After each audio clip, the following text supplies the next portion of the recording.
নিত্যপণ্যের ঊর্ধ্বমুখী মূল্যের বাজারে টিসিবির তেল, ডাল ও চিনি নিম্ন আয়ের মানুষের কিছুটা হলেও স্বস্তি দিচ্ছে।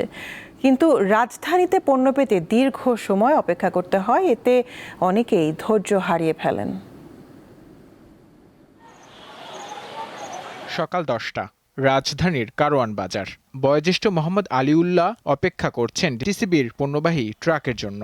রোগে আক্রান্ত জীর্ণ শরীর, হাত কাঁপছে অবিরত। আসি 9টা বাজে, দিবার কথা খবরও নাই, কি দে না দে তা বলতে। আমরা আইসি নাকাল ভাড়াতে 9টা বাজে আইসি টিসিবির মালের লেগা।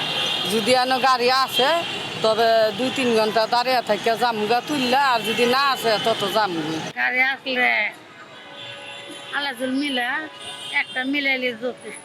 অবশেষে অপেক্ষার পালা শেষ হলো। নির্ধারিত স্থানে এসে পৌঁছেছে পণ্যবাহী ট্রাক। কার আগে কে পণ্য সংগ্রহ করবে এ নিয়ে চলছে ধাক্কাধাক্কি, বাকবিতণ্ডা ও হাতাহাতি।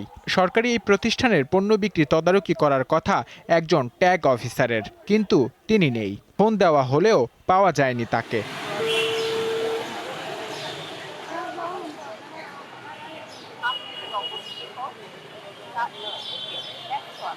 তীব্র রোদ উপেক্ষা করে কেউ কেউ পণ্য নিতে পেরেছেন। একজন ভোক্তা 480 টাকায় 2 লিটার ভোজ্য তেল, 2 কেজি ডাল ও 1 কেজি চিনি নিতে পারছেন।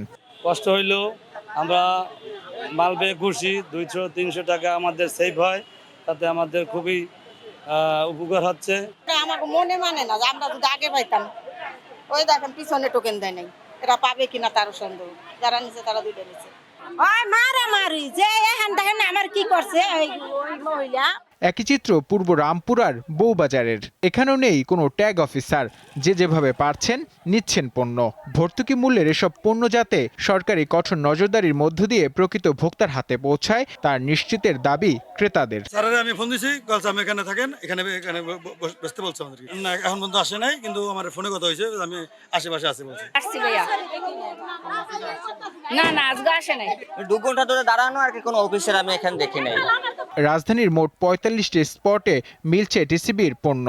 মঙ্গলবার যেসব এলাকায় পণ্য মিলছে তার অন্যতম হল মতিঝিল বক চত্বর, মগবাজার আগরা, হাতিরপুল বাজার, মিরপুর 12 বাস স্ট্যান্ড, গোপীবাগ বাজার, উত্তরা জমজম টাওয়ার ও রাজলক্ষ্মী কমপ্লেক্স।